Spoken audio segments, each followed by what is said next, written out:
Darut Tauhid Jakarta, Ustadz Dadang. Tadi sudah jumpa di bawah ya. Kayaknya jarang ada masjid pakai lift ya.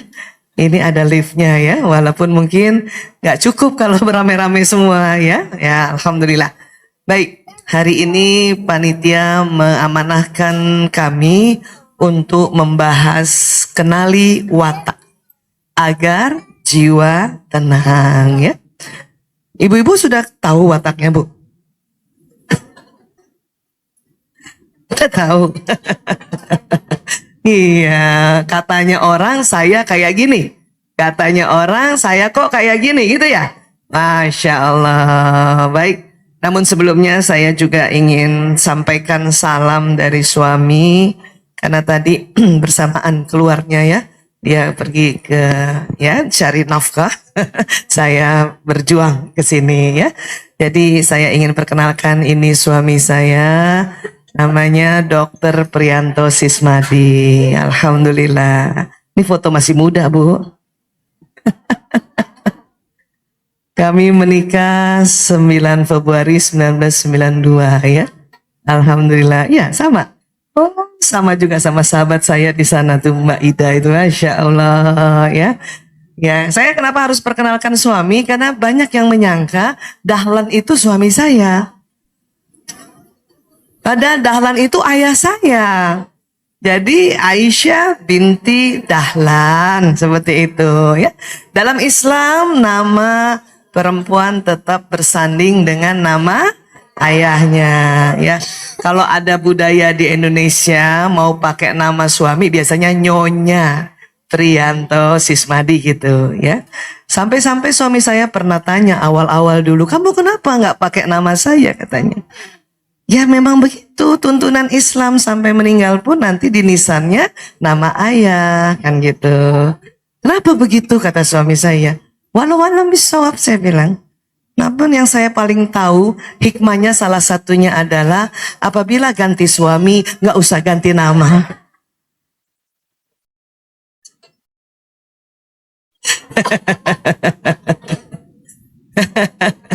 Ada teman saya namanya selalu bersanding nama suaminya. Suatu ketika ya ini cuma takdir juga dia bercerai ganti suami.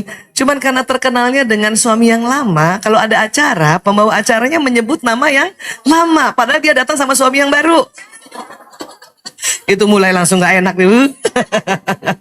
Itu salah satu hikmah dari jutaan hikmah. Kenapa nama kita tetap bersanding dengan nama ayah ya itu.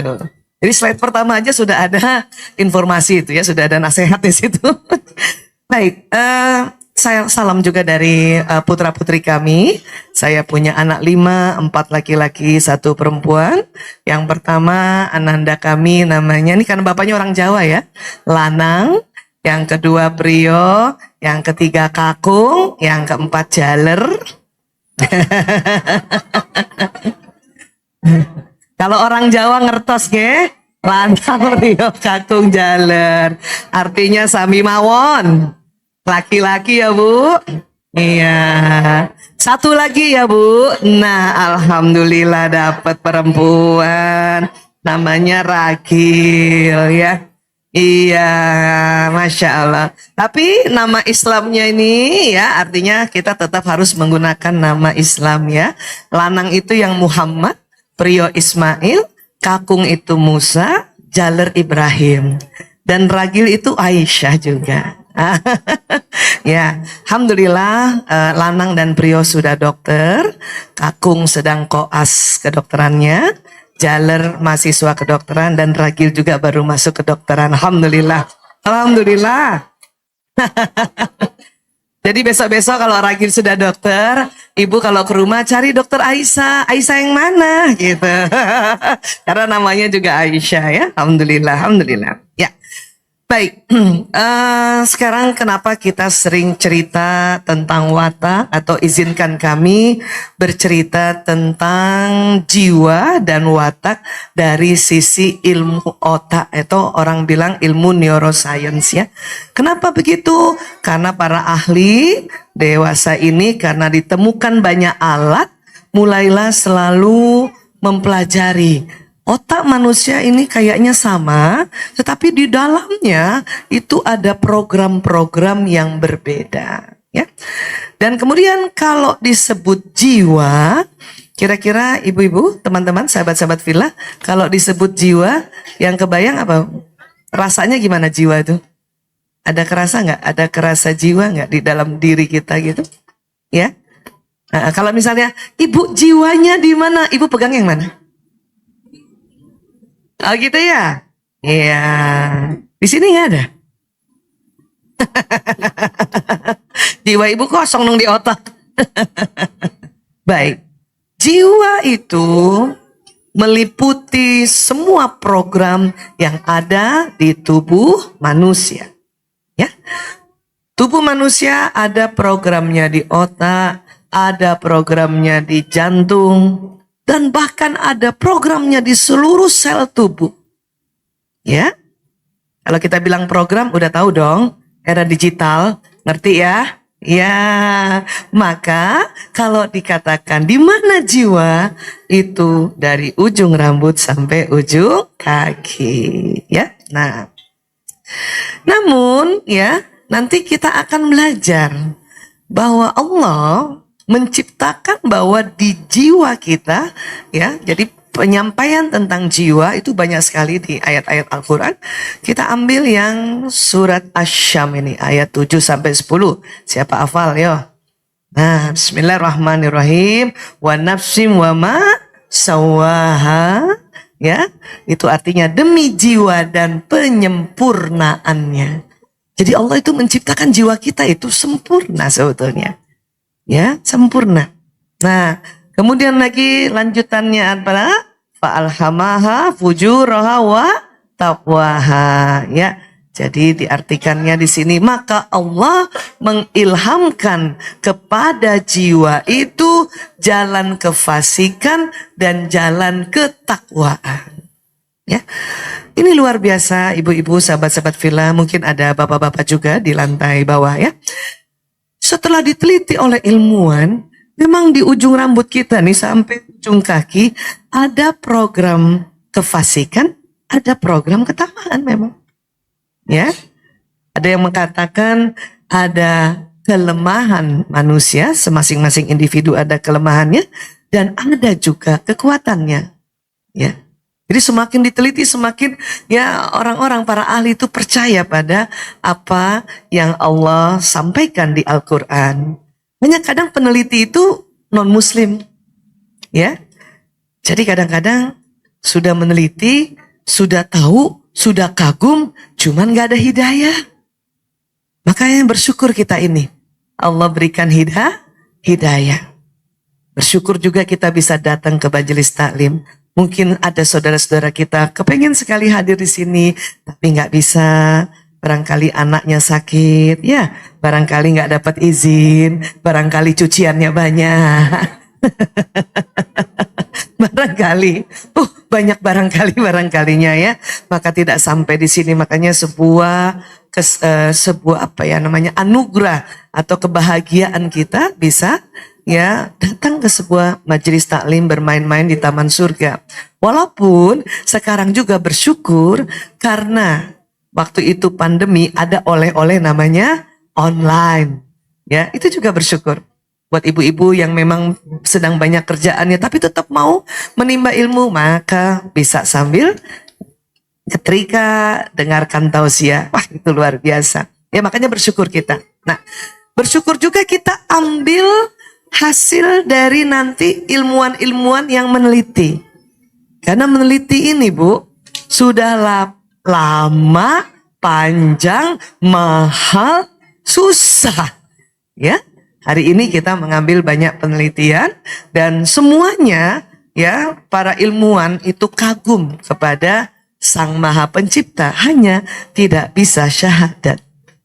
Ini lagi yang harus bersyukur kita bisa bersyahadat. Masya Allah. Ya, baik. Kemudian lagi Allah sampaikan di ayat 9-nya qad aflaha man zakkaha, ya. Artinya sesungguhnya beruntunglah orang mensucikan jiwa itu. Ya, Allah sampaikan beruntung. Bagaimana mensucikan? Ya tentu dengan ibadah yang Allah ajarkan, ibadah khusus. Ya. Kemudian ada muamalah. Ini barangkali kita masuk di kategori muamalah. Ini beruntung katanya. Jadi taklim itu adalah salah satu cara mensucikan jiwa. Ini Allah sampaikan beruntung. Alhamdulillah ya Allah. Dan Allah juga sampaikan wa qad khaba man dassaha. Ya. Jadi sesungguhnya juga merugilah orang yang mengotorinya, ya. Memang di dalam jiwa kita ada jalan kefasikan dan ketakwaan. Itu juga diteliti oleh para ilmuwan. Nah, hari ini kita fokuskan pada watak karena watak adalah salah satu program jiwa. Maka kalau kita sudah mulai sedikit-sedikit belajar watak, saya yakin sudah ada yang pernah dengar ya atau baca buku watak. Tapi yang namanya ilmu harus diulang-ulang agar tambah faham. Sudah faham aja diulang-ulang biar sadar. Ya, sadar. Karena kalau baru tahu saja, cuman tahu, oh iya aku tahu watak aku gitu. Tapi nggak paham, apalagi nggak sadar. Ya, nah jadi kita akan belajar watak dan watak adalah bagian kecil dari jiwa. Diharapkan dengan bagian kecil itu walaupun kecil dan kita sudah tahu, sudah paham bahkan sadar, insya Allah jiwa kita tenang, jiwa kita bahagia insya Allah. Ya, oke.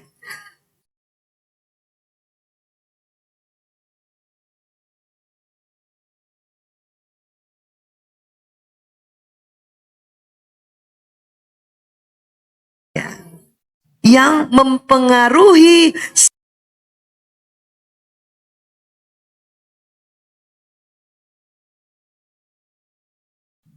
kalau anak-anak ya orang Betawi bilang dari sononya, emang dari sononya dia begitu, kagak bisa diubah kan gitu. Ada pernah ibu teman-teman lagi ngobrolin temen, ya kesel sama seseorang, terus kata temen, emang dari sono. Terus satu lagi bilang dasarnya emang kayak gitu. Itu berarti bicara tentang watak. Ya, watak. Nah, watak ini sendiri sebetulnya genetik turunan. Ya, ini juga Allah sampaikan. Ya, di surat Al-Isra ayat 84. Ya. Qul kullu ya'malu ala syakilati. Farabbukum a'lamu biman huwa ahda sabila. Ya, katakanlah wahai Muhammad. Jadi Allah minta ini diviralkan ayat ini gitu. Ya, setiap ada katakanlah itu harus cepat-cepat diviralkan kalau bahasa sekarang, ya. Bahwa setiap orang berbuat sesuai dengan pembawaannya masing-masing. Ya. Jadi watak itu pembawaan. Kalau nanti bahasa kedokterannya ya genetik. Ya. Nah, tapi Allah ingatkan, maka Tuhanmu lebih mengetahui siapa yang lebih benar jalannya.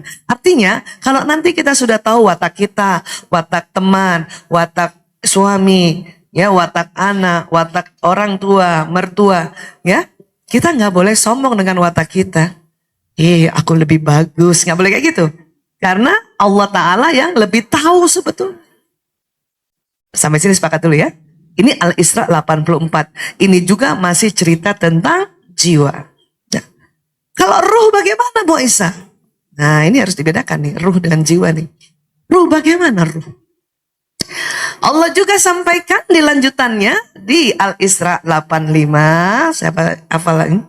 Wa yas'alunaka anir ruh, qulir ruh min amri rabbi. Ya. Wa ma utitum minal ilmi illa qalil. Qalil, sedikit. Ya. Jadi dan mereka bertanya kepadamu Muhammad tentang ruh.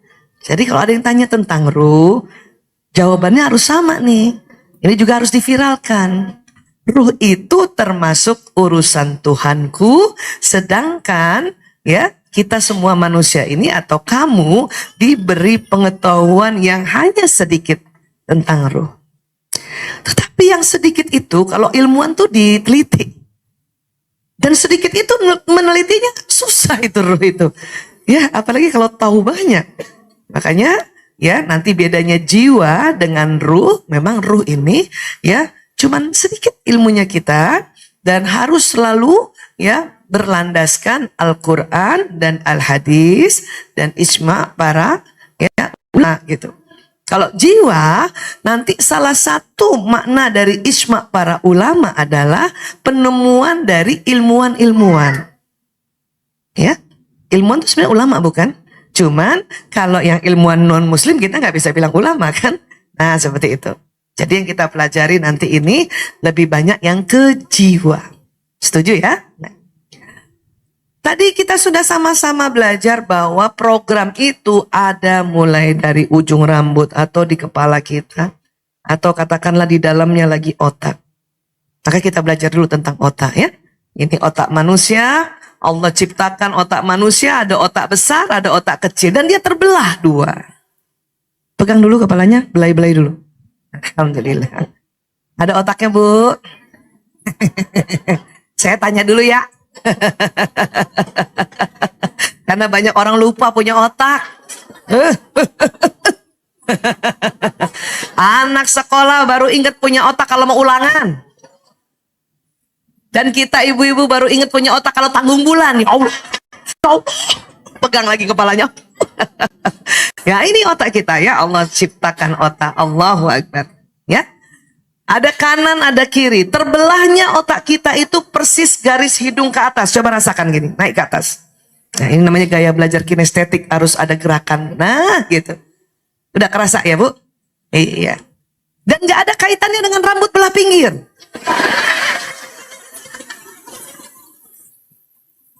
Ibu-ibu yang rambutnya belah pinggir kanan, tetap otaknya terbelah di sini. Paham ya Bu? Nah ini lihat nih. Dan betul-betul terbelah. Nanti ketemunya di tengah. Ya, ini yang nyala lagi otak kiri nih, yang lagi ya ada cahayanya. Ini yang kanan, ya. Nah, itu dia terbelah betul-betul. Nah, memangnya di otak ada apa, Bu Aisyah? Ada yang namanya sel otak. Ini kayak gini. Tuh. Ya, sel otak. Ini saya mohon maaf, mohon izin ada tetap masih bahasa-bahasa Latinnya karena memang kesepakatan internasional untuk para medis atau dokter-dokter ya, atau kita bicara tentang tubuh manusia, ada yang pakai bahasa Latin, ya. Gak apa-apa ya Bu, sel otak tuh namanya neuron. Kan keren pulang dari taklim. Sampai di rumah, nak, kita punya 100 miliar neuron. Ada anandaku ikut belajar. Alhamdulillah. Masya Allah. Wah ini yang bawa anak-anak dan mau ikut belajar hebat banget ya, Masya Allah. Ya ini nih. Nah, dan yang luar biasanya ya, satu neuron itu kerjanya kayak satu komputer. Jadi berapa komputer di otak kita Bu? 100 miliar. Allahu Akbar. Nah, ada kalimat tambahan oleh para ilmuwan. Satu neuron kerjanya kayak satu komputer yang tercanggih di zamannya. Artinya gini, saya lahir tahun 68. Teman-teman ada yang lahir tahun 60-an sama kayak saya? Nah, Alhamdulillah. Ih, senengnya. Walaupun sudah mulai-mulai pralansia, tetap hadir ya. Iya. Ada yang tahun 50-an juga. Lahir dan hari ini masih, alhamdulillah lebih luar biasa lagi ya. Ibu, tahun 50-an, Masya Allah. Sama, kita punya 100 miliar. 100 miliar. Ya. Yang lahir tahun 70-an? Lebih banyak ya. Juga sama punya 100 miliar. Nah, yang lahir tahun 70-an lebih canggih dari otak saya. Betul. Ya. Yang 80-an. Nah, itu juga lebih canggih. Dari yang 70, apalagi yang 60, apalagi yang 50. Ini harus diakui. Yang 90, lahir 90-an. Alhamdulillah, ya Allah masih muda-muda. Itu lebih canggih lagi sayang. Otak kalian tuh lebih canggih lagi, Allahu Akbar. Yang lain tahun 2000-an. Ada. Muda banget. Ya. Ada ananda kita juga di depan lahir tahun 2000. Itu lebih canggih lagi. Ya, lebih canggih. Ya. Jadi tetap jumlahnya 100 miliar, tapi lebih canggih. Kenapa lebih canggih? Karena otak yang lahir ya di tahun-tahun berikutnya, apa sih yang disebut canggih? Otaknya ini, selnya ini punya daya tampung yang banyak. Banyak. Ya, itulah makanya Sayyidina Ali bin Abu Thalib radhiyallahu an mengatakan, didiklah anakmu sesuai zamannya. Karena memang sama neuronnya 100 miliar, tapi lebih canggih. Nampung data-datanya lebih canggih, Bu. Ya, nah, saya tahun 60-an, otak saya nampung data sekarang susah banyak, Bu. Ya, saya suka-suka kalau nge-google, banyak kali berita yang harus dibaca dan harus disimpan. Ya, nggak bisa. Kenapa? Karena dulu terbiasa berita itu nggak banyak. Hanya dapat dari berita dari harian pagi atau koran pagi sama koran sore. Betul nggak, Bu? Iya. Kejadiannya malam, baru pagi diberitakan. Udah angus, Bu. Kalau ada kebakaran. Ya, iya. Mau tahu tentang bagaimana seorang wanita, bagaimana ya baju-baju zaman dulu, bagaimana cara merawat kulit, bagaimana itu ya dapatnya sebulan sekali karena majalahnya cuma sebulan sekali. Ingat ya, Bu? Ada Femina, ada Kartini. Siapa yang waktu mudanya baca majalah gadis? Gak apa-apa, kita nostalgia dulu ya. Enak kan nostalgia itu ya, Bu? Iya, Masya Allah. Ya, iya. Majalah anak-anaknya aja cuman hari Kamis munculnya Bobo. Muncul lagi Kamis depan. Karena seminggu sampai hafal tuh. Ya, sampai hafal. Bona dan Rongrong di halaman berapa? Terakhir ya. Iya. Ciri khas Bona apa? Alhamdulillah. Itu kalau mau bikin diri kita gembira, coba inget-inget zaman dulu aja juga. Ya. Anak sekarang ya, berita banyak sekali dan tiap detik bertambah berita itu. Tapi otak mereka sanggup menampungnya. Paham ya, Bu?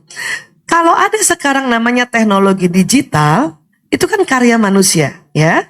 Ingat, otak manusia yang menciptakan teknologi digital adalah ciptaan Allah. Kenapa muncul teknologi digital? Karena otak zaman sekarang mulai yang lahir tahun 90-an, 2000 dan 2000 itu memang otaknya digital, Bu. Digital. Jadi jangan marahin teknologi digital. Nggak usah marah sama gawe, gadget, nggak usah. Memang otak mereka Allah kasih sama 100 miliar, tapi kekuatannya digital. Apa sih yang dimaksud digital, Bu Aisyah? Digital itu punya keistimewaan menampung data yang banyak, cepat diakses ya atau dicari ya, mudah dikombinasikan. Makanya banyak kreativitasnya. Ya, Bu? Iya, jadi jangan marah sama digital ya. Nah, 100 miliar ini, Bu, satu neuron itu ada kabel-kabelnya. Ini saya suka ulang-ulang nih supaya tambah paham ya. Ya kayak ini nih, laptop saya ada kabel-kabelnya kan?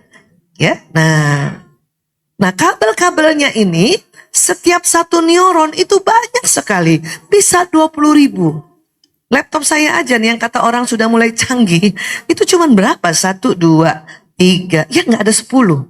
Kadang ada alat sambungnya, ya paling 20. Ini 20.000. Dan nanti kabel-kabel itu saling sambung menyambung. Pakai apa, Bu Aisyah? Allah ciptakan ada zat kimia, kita sebutnya neurotransmitter, nyambung dia kayak lem.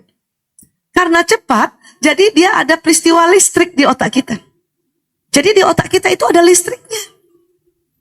Makanya kalau ada orang bilang, ih dasar otaknya koslet, itu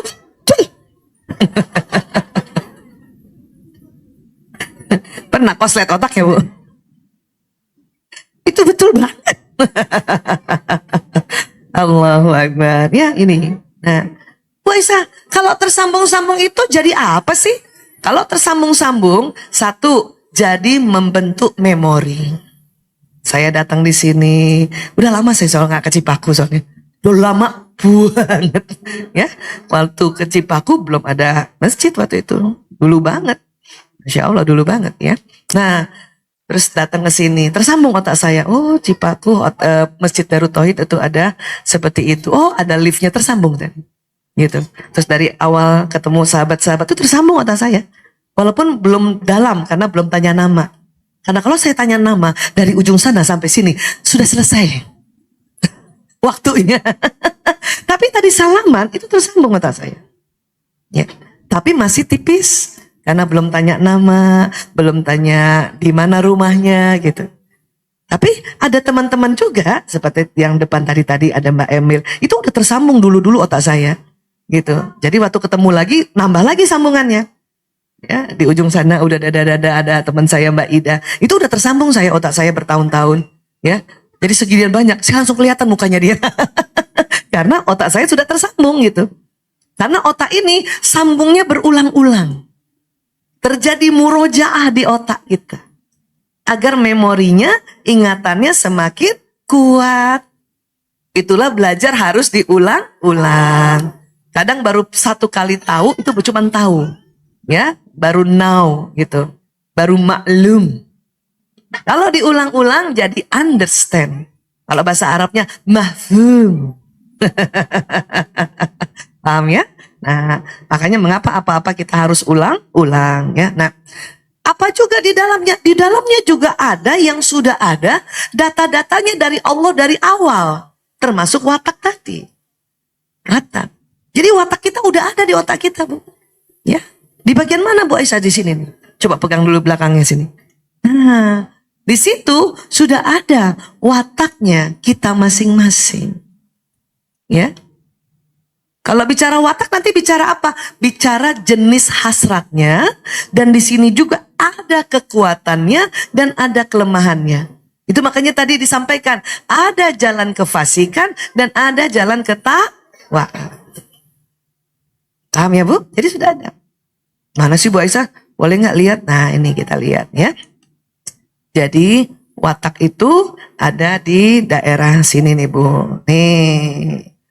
Ya nggak usah dihafal nama-namanya ya. Yang penting tahu aja. Makanya Ibu pegang aja gitu. Nah kalau watak Ibu lagi angot, bacain salawat di sini. Allahumma sholli wa sallim ala sayyidina Muhammad. Kalau angot tuh kenapa? Berarti program jalan kefasikannya yang nyala. Kelemahan yang nyala langsung tutup lagi. Allahumma sholli wa sallim ala sayyidina. Makanya mengapa kita perlu juga membelai atau sangat perlu membelai anak-anak bagian kepalanya. Yang di tengah ini ada watak dan bakat. Kalau Ibu merasa bakatnya terpendam, belai-belai lagi sininya Bu, bacain salawat ya Allah. Kayaknya aku ada bakat terpendam nih. Allahumma sholli wa sallim ala sayyidina Muhammad ya Allah. Rabbi zidni ilman warzuqni faman. Nyalain Bu. Nyalain. Saya kira mulai sekarang jamaah ya DT mulai sekarang dan seterusnya kalau ada yang begini-begini berarti lagi angot. Kita temui misalnya ya, ada di bawah, Ibu lagi begini-gini nih, sambil baca salawat. Oh, lagi angot itu tabiatnya. Paham ya? Iya. Terus Bu Aisyah, watak bisa berubah? Tidak bisa. Programnya sudah ada di situ dengan kekuatan dan kelemahannya. Tetapi watak bisa dibentuk.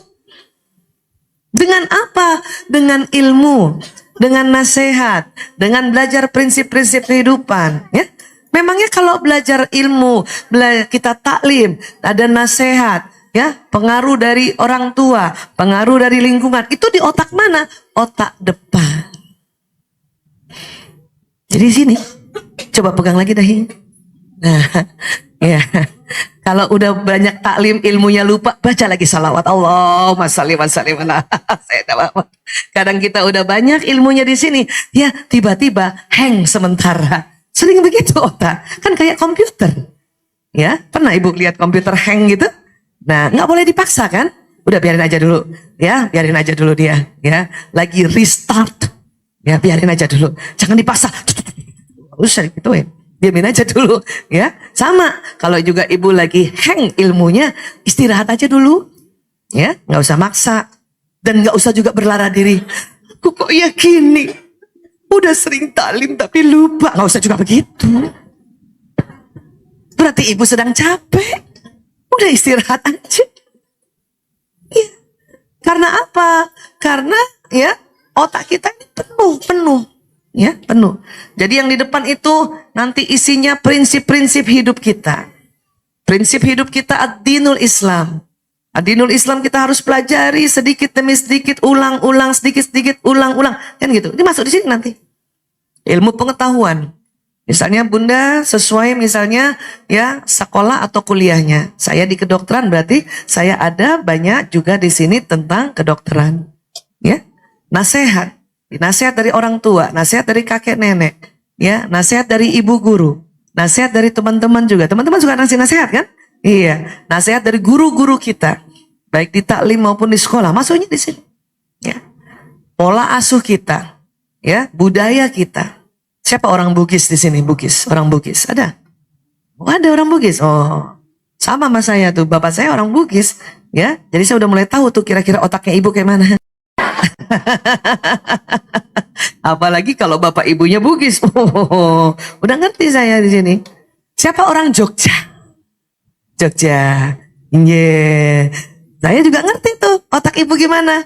Karena budaya Jogja yang lembut, halus, beda sama orang Bugis kita ya. Ya. Begitu juga yang Medan, begitu juga yang Madura, begitu juga yang lain. Itu masuk di sini. Ya. Lingkungan waktu kita mulai lahir, mulai TK, mulai SD itu masuknya di sini nanti. Ya. Pekerjaan. Ya, pekerjaan. Saya ngurus narkoba, Bu. Ilmu kenarkobaan saya ada di sini nih, Bu. Ya. Karena lama saya ngurus narkoba sudah sejak 98, alhamdulillah jadi sudah 25 tahun. Karena cukup lama di otak saya, jadi kalau ada pasien, saya udah tahu ini mabok ganja. Gitu. Dari jauh udah tahu tuh, Bu. Nyimeng nih. Nyabu nih, wah gitu. Ya, itu karena pekerjaan. Jadi ilmunya di sini, otaknya sini. Ya. Pasangan hidup. Tadi kan kalau yang nikahnya 92 paling enggak udah 31 tahun bersama kan. Hafal juga saya tuh tabiatnya suami. Ya, dan itu masuk di sini. Ya. Terus ternyata kita sering juga belajar dari watak orang lain. Watak teman, watak bapak, watak ibu. Walaupun memang genetik, tapi kan kita nggak tahu genetiknya dari bapak apa ibu kan gitu. Ya. Dan yang disebut genetik ini, yang ada di sini, itu bukan hanya dari bapak ibu kita, tetapi dari kakek nenek yang sampai 7 ke atas. Leluhur, Bu, kalau ke atas. Ke bawah yang turunan. Kalau ke atas leluhur. Termasuk wajah kita, badan kita semua. Itu dibawa oleh gen. Ya. Yang mana tuh Bu Aisyah gen itu? Ya, gen itu ya bentuknya ada di sini enggak ya? Oh, ini dia. Pernah belajar ada namanya kromosom XX pada wanita, laki-laki XY. Bentuknya tuh kayak gini, Bu. Karena kayak X makanya disebut X. Ya. Kalau Y emang bentuknya Y? Enggak. Dia kayak gini nih, Bu. Yang laki-laki ini dan ini. Ya. Ilmuwan bingung kasih nama apa ya? Walaupun nggak ye banget, makanya kita kasih nama ye aja deh gitu, karena sebelahnya X gitu. Itu kronologisnya ya. Nah, di dalamnya ada tali-tali ini ada titik-titik, ada namanya DNA. Dalam DNA ada gen. Yang dibawa oleh gen itu adalah bentuk tubuh kita, bentuk wajah kita, mata dan sebagainya. Ya. Tetapi nggak mesti dari bapak ibu plek gitu loh. Jadi kalau ada anak kita merasa, kok nggak mirip suami aku ya? Nggak mirip aku ya? Ibu nggak usah galau dulu. Siapa tahu mirip kakeknya yang leluhur urutan keempat ke atas. Ibu punya fotonya leluhur keempat. Makanya ibu suka bingung, kayak siapa ya? Gitu. Iya. Bapaknya bukan, ibunya nggak mirip-mirip amat, kakeknya nggak. Ternyata leluhur yang keempat. Makanya besok-besok Bu, ya, kalau kita kasih warisan termasuk foto ibu, supaya nanti 7 turunan ke bawah itu juga tahu. Oh begini. Kalau dulu kan nggak ada foto-fotonya, ya. Saya aja, bapak ibu saya ada fotonya, ya. Ayah, orang tua bapak ibu saya masih ada. Orang tuanya masih ada. Di atas yang keempat udah nggak ada, ya. Siapa tahu anak ibu yang ketiga mirip leluhur yang pas banget ketujuh ke atas. Tambah nggak ada fotonya. Nggak ada juga yang bisa ceritain. Ya, kalau yang keempat aja, mungkin kakek yang urutan nomor 2 kita di atas itu sudah sempat bilang, kamu itu kayak nenek buyutmu nak, ya, hidungmu kayak kakek buyut, masih bisa cerita. Tapi yang 7 di atas siapa yang mau cerita, Bu?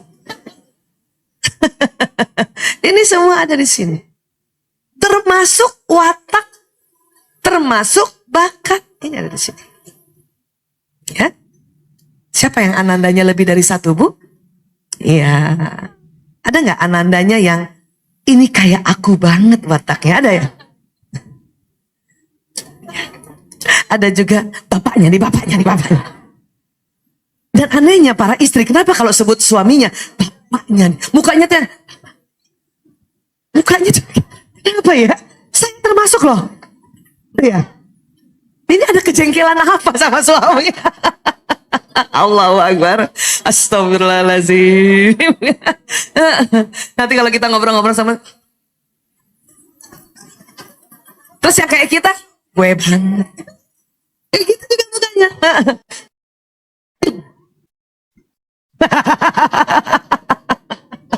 Mulut lancip. Paham ya, Bu?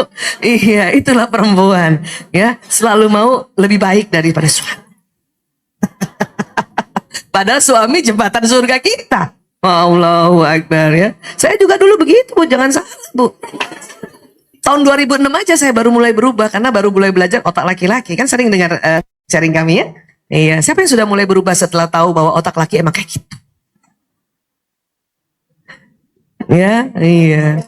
Sampai disangkanya, Bu Aisyah bela bapak-bapak. Bukan bela bapak-bapak. Justru bela ibu-ibu.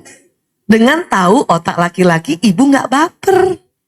Demi Allah, Bu, kalau kita nggak ngerti otak laki-laki, sampai seumur hidup kita baper.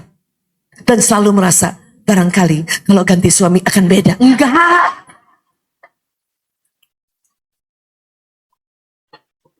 Sama, Bu, sama. Sama. Ya? Iya. Siapa yang WA panjang lebar sama suami dan cuma dijawab oka? Sama, Bu, sama.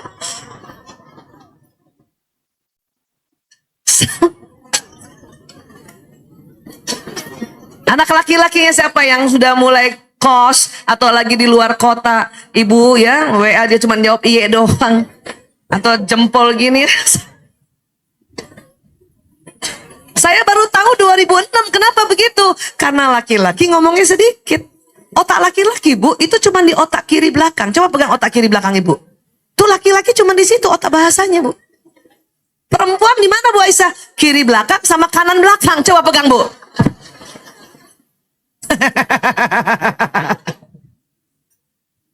Maka banyakkan kita.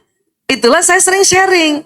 Laki-laki karena cuma di kiri belakang, kalau diukur-ukur, dihitung-hitung, perharinya komunikasinya 7.000. Perempuan karena kiri kanan 20.000. Makanya jangan heran kalau laki-laki walaupun dia nggak tahu berapa jumlah kata-katanya, bawah sadarnya menuntun untuk irit kalau jawab WA. Irit. Kalau pagi memang agak banyakan dikit karena belum habis. Iya, tadi saya mau turun, saya minta izin lagi sama suami. Kemarin malam waktu minta izinnya jawabnya oh sama Kak doang. Kalau tadi mau turun mobil, dia jawab agak panjang. OKEY. Agak panjang, Bu. Karena masih pagi. Nah, untung di bawahnya dia tulis lagi jaga kondisi. Ibu, sama nggak kita, Bu? Sama nggak kita, Bu? Kalau suami jawab agak panjang-panjang, Ibu senang bukan? HP kadang-kadang taruh di dada. Oh. Tuh, bener kan, Bu? Tuh. Ini namanya anggukan universal. Sama semuanya, ya. Nah, itu jadinya kayak gitu, ya. Nah, nanti ya, kembali lagi ke dalam ya, kita punya otak ini. Maka kadang kita juga belajar watak pasangan. Ya.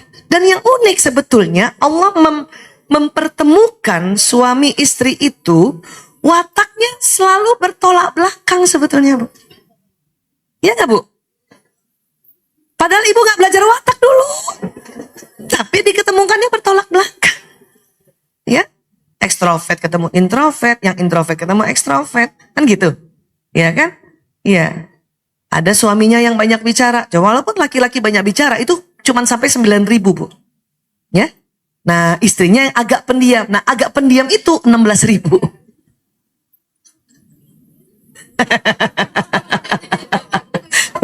Tetap lebih banyak kan? Iya. Paham ya, Bu? Iya. Nah, jadi kita nanti kalau semakin lama berumah tangga terasa bahwa watak pasangan kita juga ada di dalam diri kita, itu masuknya di sini. Tapi watak asli kita tetap di sini. Sampai sini bisa paham? Kalau kita bikin ininya kayak gini. Nah, gitu. Ya. Nyala terus tuh. Watak kita tuh nyala terus, Bu. Jangan. Tapi karena ada ilmunya, ada nasihatnya, ada belajarnya, maka ya watak bawaan diwarnai dengan ilmu dan segala hal yang di otak depan. Ini. Bisa paham ya, Bu? Jadi jangan ada lagi tanya ya, Bu Aisyah, watak bisa berubah nggak? Enggak. Tapi bisa dibentuk. Ya, watak bentuk. Saya termasuk orang damai yang sedikit-sedikit terserah. Tapi setelah bersama suami dan suami sering marahin saya kalau bilang terserah, jangan terserah, ayo pilih. Sekarang saya kalau ditanya atau lagi kalau diajak ke restoran pilih makanan nggak pakai terserah sekarang. Saya mau ikan bakar, oh gitu. Walaupun itu berat banget ngomongnya. Nah, otak saya tetap mau bilang, otak saya yang ini selalu mau bilang, terserah, mau bilang begitu. Cuman karena sudah dia terasah, sudah belajar juga, karena nanti ada orang bilang nggak ada menu terserah di sini kan gitu. Makanya saya mencoba untuk sebentar, saya cari dulu ya. Nah itu nyari ikan bakar, gitu. Sudah mulai kayak gitu. Tapi waktu umur kita masih muda, apalagi masih TK, SD atau remaja, itu watak dasar masih sangat-sangat terlihat. Kalau udah usia kita kayak gini, mulailah terbentuk. Paham ya? Ya, sekarang kita tes watak kita. Setuju? Setuju. Ya. Sebetulnya tes watak itu banyak, ya. Namun kita coba dulu. Ya, Ibu pernah belajar otak kanan kiri nggak? Nah, nih. Coba pegang kanannya dulu, Bu.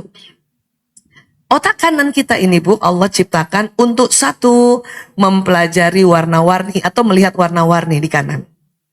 Ya, kanan. Kanan juga ini untuk apa? Membayangkan sesuatu tuh di kanan. Berimajinasi di kanan. Irama atau musik di kanan. Ya, bermain di kanan. Teknologi di kanan. Bergerak di kanan. Ya. Keluar rumah itu di kanan, ya. Kiri, pegang dulu kirinya. Ya. Kiri ini otak analisa. Ibu kalau suatu ketika mikir, kok gitu ya? Loh kok gitu ya? Apa iya yo? Itu berarti otak kiri Ibu yang lagi kerja. Paham ya? Iya. Hitung-hitungan, 2 tambah 2 berapa, Bu? Otak kiri Ibu yang lagi kerja itu. Bahasa juga kiri. Tapi perempuan Allah kasih kelebihan, kiri dan kanan.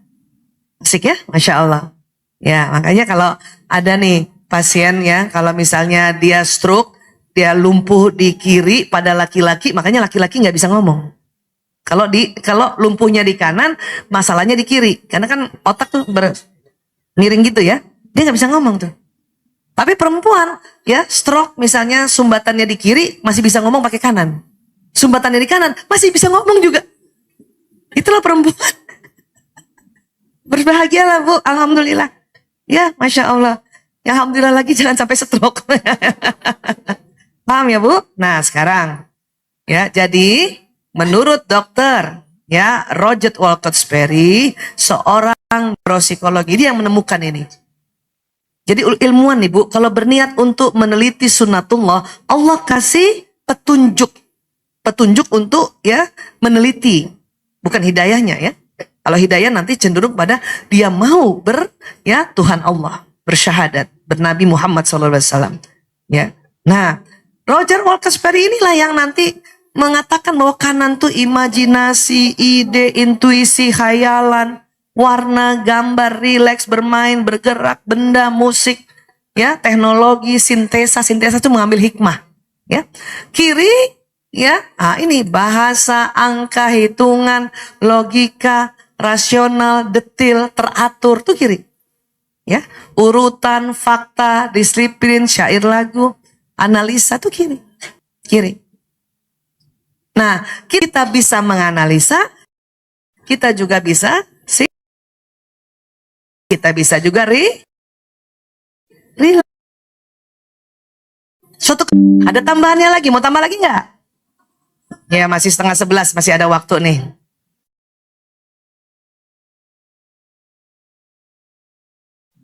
Dua jam lagi, ya Allah. Masya Allah. Alhamdulillah ya. Ilmu memang separuh-separuh ya. Supaya hafal. Ini aja jempol lama. Udah 15 menit baru kita. Baru jempol doang. Paham ya? Baik, sekarang kita masuk ke yang lain. Ya. Watak. Ya. Pernah dengar kata introvert? Ekstrovert. Nggak dengar ya? Nah, kalau salah satu dari 4 ini, ya, nanti kalau udah pilih satu lagi, oke? Jadi kata pilihan, pilihan pertama apa, pilihan kedua apa, oke? Nah sekarang masih SD, SD, SD, masih piyik, nonton juga nggak apa-apa, masa main semua, siapa yang nonton? Nonton itu dinamakan oleh Hippocrates plekmat. Bu, waktu ibu milih, itu memang otak ibu yang milih nih, di sini nih. Bu, termasuk yang ini. Nah, tapi pas dia ada yang acara, dia punya acara, nggak ada yang. Apalagi kalau misalnya orang Sunda, punten, tolong ya gitu. Tetap nggak mau konflik. Terasa begitu nggak tadi ibu yang beli penonton? Handle emosi agar damai. Begitu.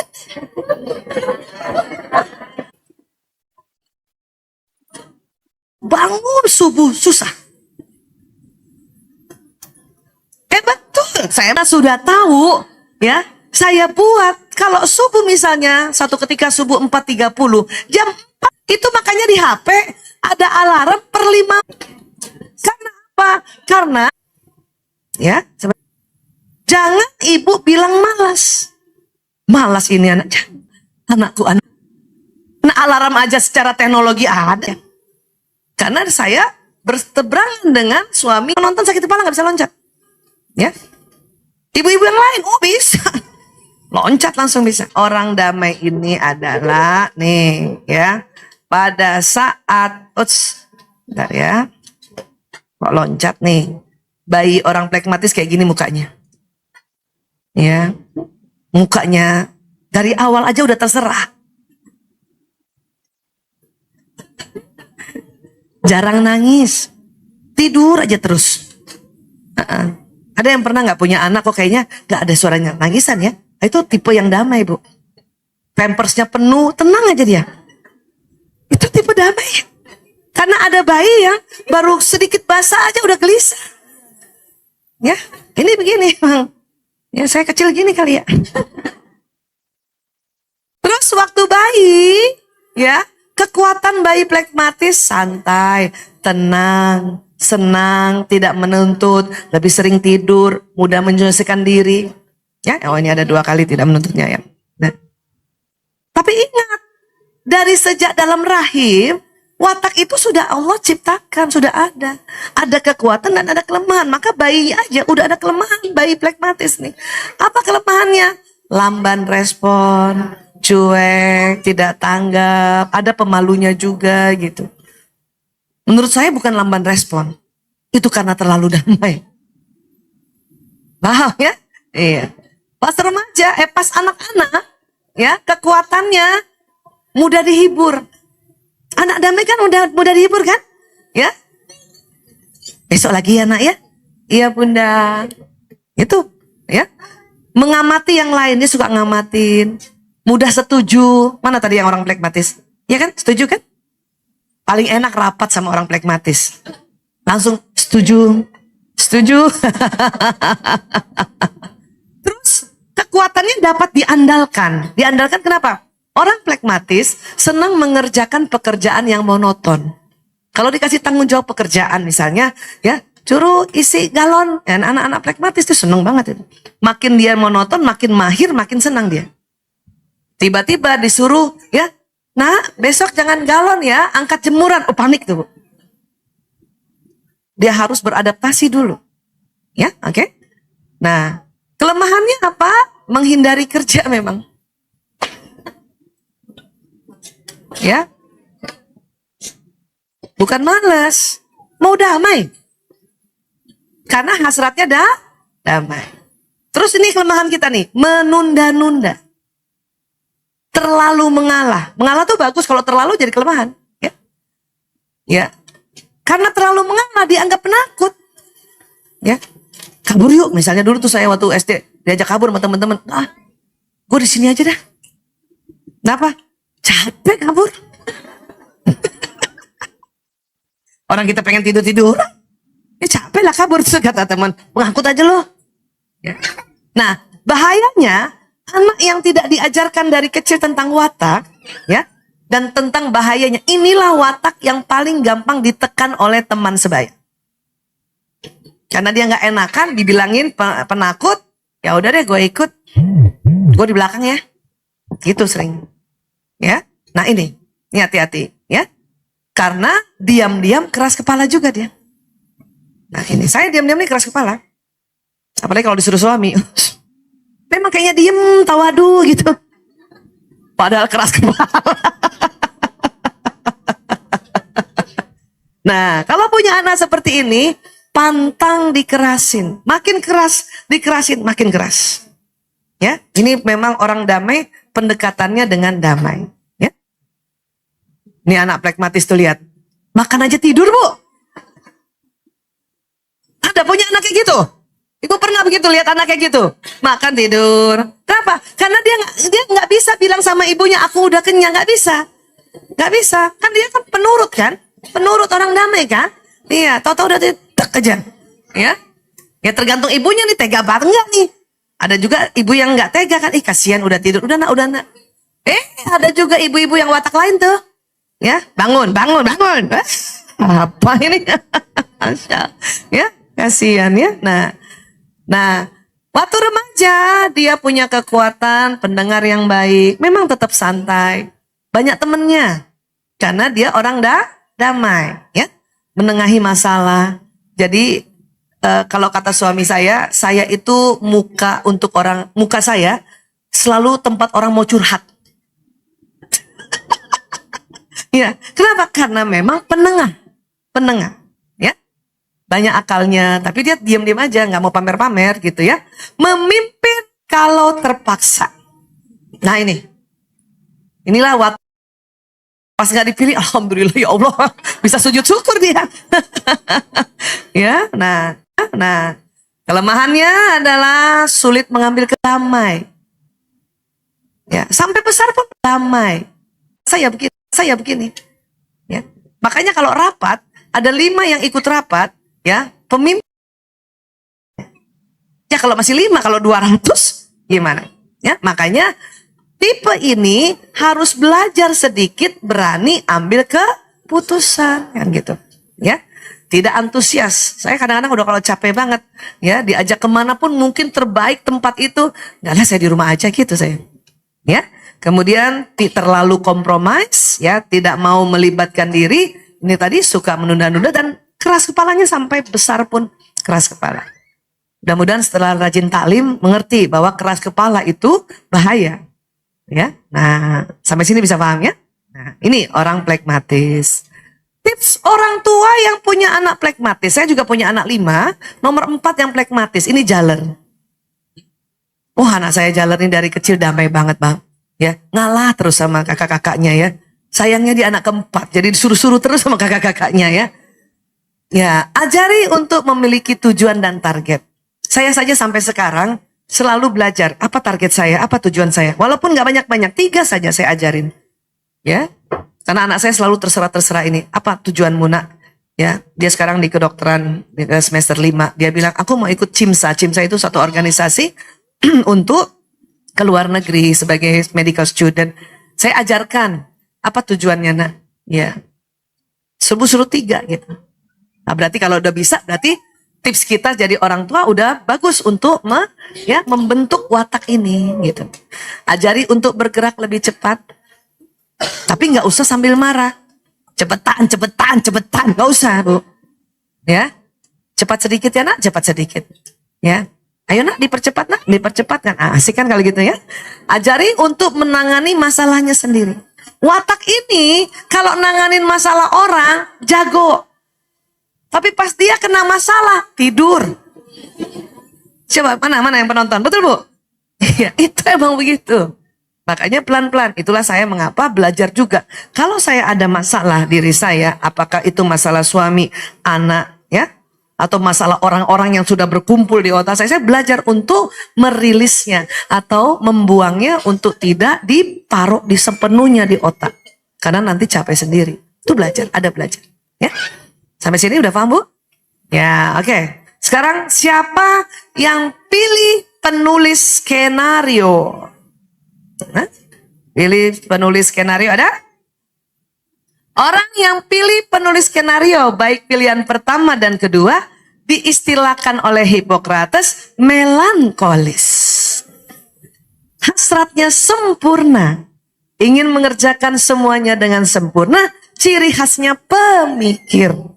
Pemikir, apa-apa dipikirin, betul bu? Apa sih bedanya pemikir sama pengamat Bu Aisyah? Jadi gini, pemikir pengamat persamaannya adalah waktu dia lihat, dia pikirkan. Pengamat juga mikir. Pemikir juga mikir. Misalnya, ibu melihat layar ini miring. Yang pengamat waktu dilihat, dia mikir, kok miring ya? Yang pemikir juga gitu. Waktu melihat, dia mikir, kok miring ya? Itu persamaannya. Perbedaannya, pengamat setelah tidak diamati, nggak dipikirin tuh miringnya lagi. Pemikir, sudah dia pulang, masih dipikirin. Tadi kenapa miring layarnya ini? Itu pemikir. Paham tentang ini? Maka kalau ada ibu tadi, ibu-ibu nih teman-teman semuanya, pilihan pertama misalnya penonton, pilihan keduanya penulis skenario, atau kebalikannya, pilihan pertama penulis skenario, pilihan kedua penonton. Selamat bu, selamat. Ibu pengamat dan pemikir.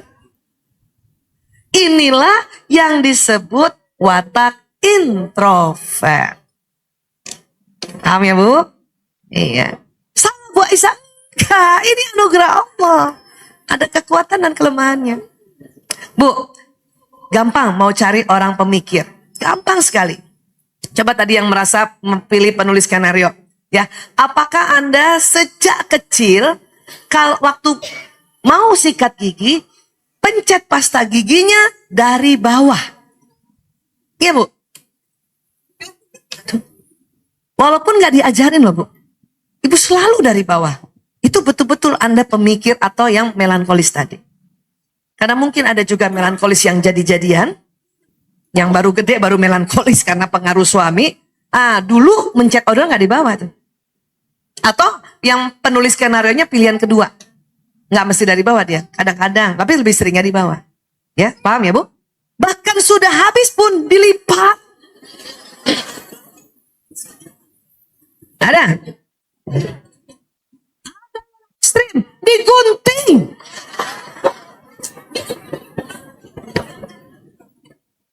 Ambil dalamnya. Allahu Akbar. Bu Aisyah, apakah itu orang pelit? Bukan. Hasratnya apa tadi? Makanya selalu berpikir sempurna habisnya. Wah. Gitu.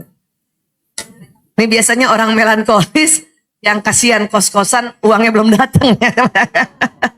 Watak lain juga bisa gini, ngikut. Terutama kalau pasangannya yang begini. Cuman gak kuat biasanya. Makanya ada pasangan yang ini pasta gigimu, ini pasta gigiku. Karena biasanya pasangannya yang berantakan. yang pencet di tengah, yang pencet di atas. Nanti istrinya yang watak begini, betulin lagi. Ya. Tipe inilah juga yang sabun batangan kecil nggak dibuang, ditempel sama sabun batangan. Iya Bu. Watak lain, apalagi tadi siapa yang pilih pemain?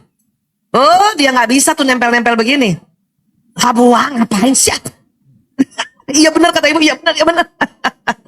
Ya, watak melankolis inilah sabun cair, sampo cair, habis dituangin ke bawah kepalanya atau diisi air dikocok-kocok. Iya Bu. Karena apa Bu? Sempurna habisnya. Bagus, bagus lah Bu. Tapi jangan paksakan anak ibu yang bukan watak begini harus begini. Jangan paksakan. Karena dia akan stres. Ya, ibu saya tuh dulu begini. Saya disuruh tempel sabun nih nggak bisa-bisa Bu. Nggak bisa, gimana caranya? Ya, suatu ketika berhasil saya gembira. Tetap salah. Kata ibu saya, ini yang sedikit kuning. Kamu tempelkan pada sabun yang kuning. Ya Allah. Udah bagus saya tempelin sama yang putih. Udah bagus tempel. Salah lagi. Sudah ibu mulai merasa apa konflik ibu sama anak ibu? Gara-gara begini. Watak inilah juga yang dompetnya rapi, pih. Uangnya terklasifikasi. 5.000 sama 5.000. 10.000 sama 10.000, betul? 100.000 sama 100.000. Kepala pahlawan hadap kanan semua. Nggak ada yang terbalik gitu. Nggak ada yang terbalik. Bahkan uang seri itu, ya, nomor serinya diurut itu. Ada yang begitu. Enggak katanya enggak Bu. Enggak gitu-gitu amat aku Bu. Paham Bu? Ngerti tentang ini? Makanya orang watak seperti ini uangnya susah diambil. Ibu yang punya suami watak kayak gini, jangan sekali-sekali ambil uang diam-diam. Dia tahu. Dia hafal. Ya Allah, kurang 2 lembar. Udah lebih baik ibu minta saja. Ya, dia tahu Bu. Bahkan misalnya kursinya saja, misalnya ibu punya anak yang wataknya begini, kursinya didudukin orang, dia tahu Bu. Dia tahu. Iya, geser betul. Dia akan mikir, tadi 90 derajat, kenapa 45 derajat? Gitu dia. Ya paham ya Bu? Ini nih. Ya, watak ini tuh yang pensil sama pensil, pulpen sama pulpen, penggaris sama penggaris. Masya Allah. Watak lain, ya Allah, kalau udah jadi ibu-ibu, pensil biasa sama pensil alis nyatu. Itu yang watak lain. Pokoknya dia bilang, pokoknya pensil. Paham ya Bu? Nah ini bahayanya itu ya. Iya. Ada kekuatan kelemahannya Bu? Ada tentu. Dari bayi ada, kita baca ya. Iya. Boleh Bu, boleh foto, boleh. Nih lihat. Bukan ini, nanti salah gambar. Lihat ya. Lihat wajah bayinya melankolis. Lihat. Dari bayi aja udah mikir. Allahu Akbar tuh udah mikir. Ya, dia mikir aja. Makanya bayi melankolis ini punya kekuatan. Apa kekuatannya? Serius. Bayangin, dari kecil udah serius. Pendiam. Dan senang yang terjadwal. Bayi inilah, kalau mandi yang biasanya jam 5 subuh, ibu rubah jam 7, ngamuk. Yang makan jam 12, ibu rubah, ngamuk dia. Dia terjadwal ya. Ya. Nah, senang sendirian memang. Senang. Dan waktu sendiri dia memperhatikan orang lain dan dia pikirin. Dari kecil udah mikir memang. Ya, itu memang sudah begitu. Nah, itu kekuatannya. Kelemahannya apa bayi melankolis? Kelemahannya mudah nangis. Betul. Dia perasa soalnya. Ya, tampak sedih wajahnya, pemalu. Ya, bayangin dari kecil udah curigaan. Makanya dia suka ngumpet di belakang ibunya gitu. Ya. Atau misalnya ada kita ada bayi nih, ya ibu datang ke rumah orang yang ada bayinya, ada bayi yang langsung tak tintung dia tahu, ada yang langsung itu bayi yang ini tuh bu, nggak salah, ini anugerah Allah, ya paham ya, iya. Waktu jadi anak-anak gimana? Kekuatan waktu jadi anak-anak sama, tetap serius, berpikirnya mendalam. Itu di otaknya selalu kenapa, kenapa, kenapa, ya bu? Iya. Tapi ini anak yang bertanggung jawab, ya. Kemudian apalagi dia punya imajinasi yang kuat dan detil.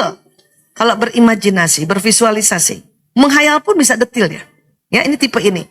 Dan harus rapi, ya karena hasratnya sempurna dan bakatnya banyak.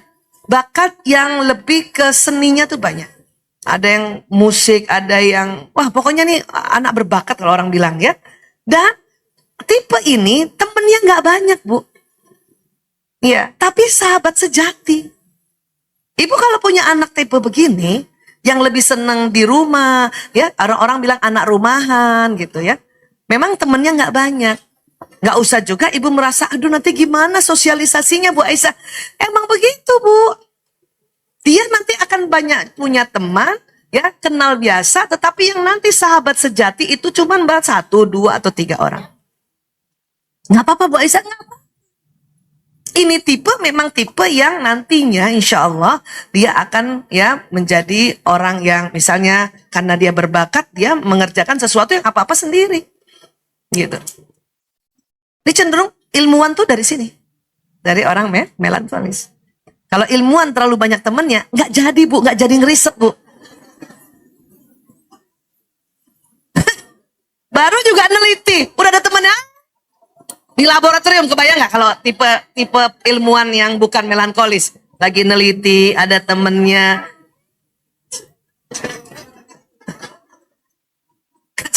Jadi, paham ya? Ya. Kelemahannya apa? Kelemahannya adalah karena serius, ya nampak pemurung dan suka menyek-menyek, tuh nggak menyek-menyek. Kan dia anak rumahan Bu. Kalau ibu ajak pergi, selalu Bunda pulang yuk gitu. Selalu kepengen di rumah. Apalagi kalau ibu ibu ajak pergi dadakan. Ini nggak suka, tipe ini nggak suka dadakan. Ibu kalau mau ajak pergi, walaupun masih kecil tipe ini, sampai juga besar, ibu harus kasih tahu paling nggak seminggu sebelumnya. Paling lambat ya 2 kali 24 jam. Ya itu. Kalau dadakan, dia lebih pilih di rumah aja. Paham ya Bu ya? Ngerti ya? Nah. Terus gampang ngambek. Ya, apa ngambek? Karena apa? Karena memang tipe yang selalu ingin ya di rumah dan perasa, ya. Terus sensitif juga nggak mau komunikasi. Banyak dia udah begitu kayak gitu. Ya, nih lihat nih tipe anak melankolis tuh lihat. Ya. Nah, dia kalau ketemu orang baru nggak bisa langsung salaman, dia ngumpet di belakang. Kalau ibu ajak misalnya sekolah itu ngajak untuk pentas, itu nggak boleh dadakan Bu. Keringet dingin butir-butir. Dan jangan dibandingkan dengan misalnya kakaknya atau adiknya. Tuh lihat tuh adik kamu tuh, kalau dipanggil ke panggung dia langsung. Karena wataknya beda Bu. Ini anak jago di belakang panggung nih, watak ini jago di belakang panggung. Ya. Anak saya yang begini nomor 3 Bu. Mas Kakung, Musa. Ya. Saya ngetes anak saya gampang. Pada saat dia berapa bulan udah bisa sikat gigi, kasih aja odol. Pancat gigi tuh. Kakaknya di tengah. Kakak yang kedua di tengah. Dia nggak saya ajarin dari bawah. Yang 4 lagi di tengah. Yang 5 di tengah. Cuma 1 sih beginian Bu anaknya. Yang rapi itu cuma 1. Waktu SD suatu ketika, dia bilang sama saya begini. Bu, besok nonton ya, aku pentas. Wih, seneng banget saya. Tumben-tumbenan dia pentas. Karena biasanya nggak mau pentas di panggung. Ya. Dalam hati saya kemajuan nih anak gitu ya. Ya udah saya besok nonton. Cari mana ya? Saya tanya wali kelasnya. Bu, Kakung mana katanya pentas? Terus, itu Bu Aisyah. Ya apa di mana? Di belakang gunung. Jadi pentas itu cerita tentang gunung Merapi. Jadi ada gunung dia bawa, dia di belakangnya.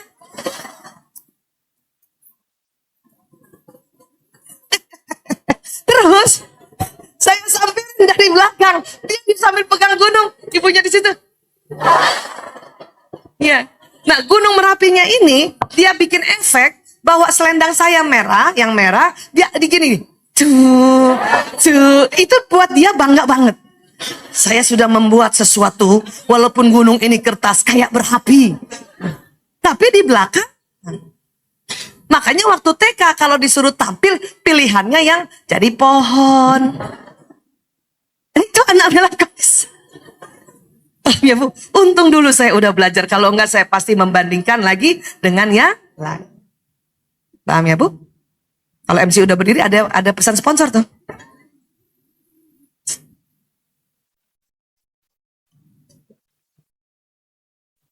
Masih 3 jam lagi katanya. Ya, ini sih gak usah pakai tanya jawab. Karena ibu-ibu bukan seksi tengah jawab, curhat. Lama. Ya, mending dijelasin lebih detail. Paham ya? Nah, lagi pas remaja. Ya, kekuatan apa tipe ini? Murid yang patuh. Ya nggak Bu? Ibu terasa nggak yang mana tadi tipe melankolis yang pertama, pilihan pertama, kedua? Terasa gitu kan Bu? Dan ibu punya target tinggi kan? Iya. Berpikir mendalam, standarnya tinggi, rapi, teratur, terjadwal, suka analisa dan riset ini Bu, tipe ini. Makanya tipe ini nih, kalau belajar sungguh-sungguh karena selalu punya target. Ya.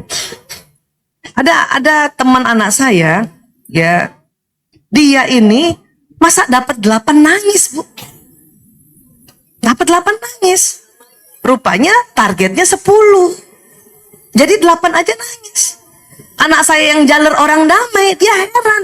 Kok kamu 8 nangis? Aku 6 biasa aja.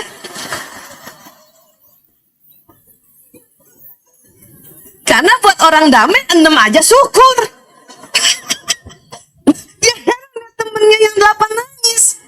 Dia ngadu sama saya di rumah. Saya bilang, oh itu watak melankolis. Nah jadi anak-anak waktu kecil saya sudah ajarkan ini supaya dia nggak kaget lihat. Walaupun sampai di rumah juga pasti dia diskusikan. Oh gitu Bu. Iya nak. Karena dia bukan penonton penulis skenario. Dia penonton pemain pilihnya. Ya. Nah makanya dia heran. Kok nangis Bu? Aku 6 biasa aja. Iya. Kadang 5,5 syukur juga. Udah di atas KKM. Paham ya Bu? Nah, kelemahannya adalah ya itu tadi pemalu kan, jadi merasa rendah diri. Dia udah jago nih anak saya nih ya, teman-teman juga masih ingat nggak waktu kecil, waktu yang melankolis, udah jago, udah tinggi tetap aja, aku biasa aja. Dan tipe ini nggak suka dipuji. Ibu rasa nggak suka dipuji? Nggak suka kan? Ya, ibu hebat banget, biasa aja lagi. Dulu. Tapi karena sekarang sudah takrib, setiap dipuji kita hamdalah, alhamdulillah, masya Allah, tabarakallah. Itu karena udah belajar. Waktu kecilnya ini paling susah nih dipuji. Ya anak saya aja Kakung sampai sekarang hebat Mas Kakung, biasa aja. Mukanya gitu, biasa aja. Walaupun saya tahu dia seneng. Taunya dari mana? Hidungnya kempes-kempes Bu. Ya, sikapnya sering negatif tuh. Pokoknya kalau ada orang datang rumah saya, anak saya Kakung yang tanya, siapa dia Bu? Mau ngapain dia Bu? Gitu. Tapi karena saya tahu, ngerti wataknya, saya nggak menganggap itu sesuatu, kamu kok jahat banget sih, nggak kayak gitu. Saya langsung tahu, oh ini anak melankolis. Kenapa? Dia mau sempurna dan cenderung hati-hati. Takut salah. Kan melankolis begitu kan? Nah ya, akhirnya curigaan gitu, nanya. Dan punya citra diri buruk, selalu merasa nggak bisa, apa-apa nggak bisa, apa-apa nggak. Padahal dia paling jago. Ya, inilah, itu ada di sini. Ya, kelemahan itu tetap ada di sini, walaupun nanti dia belajar. Ya, itu udah bagus nah, itu udah bagus. Watakmu saja yang merasa kamu ya tidak bisa. Paham ya Bu ya? Iya. Untuk itu supaya lebih baik, bagaimana tips? Apalagi kalau punya anak yang tipe ini, nih. Ya, nah ini Kakung waktu kecilnya. Nah, sekarang udah sedang koas, ya. Nah, dulu dia rapi banget. Sekarang saya ajarin untuk berantakan sedikit. Kenapa? Karena kalau sudah koas, kan nggak bisa sendiri-sendiri. Nanti ada temennya sama-sama koas dokter muda yang 5 orang, 6 orang. Kadang kalau di gawat darurat tidurnya berdiri. Padahal dia selalu mau tidurnya di kamar. Kan orang melankolis gitu kan? Siapa tadi melankolis Bu? Ibu pindah tempat tidur nggak bisa kan? Iya nggak bisa, kepikiran Bu. Ke hotel yang bagus aja, malam pertama, hari pertama, orang melankolis itu kepikiran Bu. Bersih nggak ya? Ya, siapa yang pernah tidur sini ya? Mikir gitu. Pernah ada yang mati nggak ya di sini? Benar kan? Benar ada tuh. Benar kejadiannya. Itu orang melankolis Bu. Saya paham itu. Makanya kita kalau udah tahu watak tenang aja. Bahkan kadang-kadang kita ketawa sendiri. Ya, ajari agar lebih rileks dalam mengerjakan sesuatu. Karena terlalu serius juga tidak baik kan? Ya, ajari untuk sedikit terbuka. Ya, jangan heran, ibu kalau punya anak melankolis, dia akan ceritanya sama ibunya aja. Gak mau langsung cerita sama yang lain. Dan itu juga tunggu waktu. Kapan enaknya. Ya, jangan dipaksa. Oke? Kemudian juga beri pemahaman mengenai perfeksionis bahwa tidak semua harus terlalu sempurna. Karena nanti capek hidupnya. Ya, nanti capek. Ini tipsnya. Ya, tipsnya supaya dia akan jadi lebih baik. Sekarang yang pilih sutradara. Itu jam betul ya? Lebih lambat berapa? Oh iya. Oke. Lebih cepat ini ya. Makanya saya patokan itu ya. Siapa pilih sutradara? Oke. Pilihan pertama atau pilihan kedua? Ada yang pertama, ada yang kedua. Ya, nggak apa-apa. Sekarang, sutradara. Sutradara disebutnya koleris. Hasratnya apa Bu Aisyah? Mengatur. Suka ngatur ya, betul tuh. Kata ibu tukang ngatur. Mulai kerasa nih, ya. Dan memang pelaku senang kerja tuh dia. Tipe ini, terasa gitu nggak Bu? Yang sutradara, ya, terasa nggak? Dan mau cepat, sigap, ya. Males sama orang yang lambat-lambat. Berantemnya sama suami yang agak lambat. Iya kan? Iya, sama anak yang lambat, sama anak yang plekmatis. Aduh, habis nih. Sama orang mama koleris ini ya. Ini kalimatnya selalu cepetan. Pokoknya, itu tipe ini memang. Nggak bisa diapa-apain memang dari sananya, tapi bisa dibentuk menjadi koleris tawadu. Ya. Mari kita lihat bagaimana wajah bayi koleris sejak kecil. Ya, lihat koleris hasratnya mengatur. Begini muka bayi koleris. Dari bayi aja udah ngatur. Siapa yang diatur? Ibunya, bapaknya, ya kan? Iya, udah ngatur dia. Dalam hatinya, gua atur nih, gitu. Ya, seandainya kalau dibikin kartun ya nih, emang tipenya begini Bu. Itu memang, ya, inilah tipe yang pemimpin asli tuh ini. Ya, paham ya? Iya. Nah, bagaimana bayi koleris? Kekuatan bayi koleris. Aktif dia, energik, berkemauan keras, cepat berkembang, cepat bergerak dan berani. Kelemahannya apa? Kelemahannya nuntut dia, berisik kalau nggak diikutin, suka melempar barang-barang dan nggak ngantuk. Kebayang nggak ibu kalau bayinya koleris, ibunya flekmatis? Ya Allah, gemes banget nih bayi nggak tidur, padahal ibunya udah ngantuk. Ya Allah. Udah gitu lempar barang lagi dari box ya, diambilin lempar lagi ya. Kebayang ya?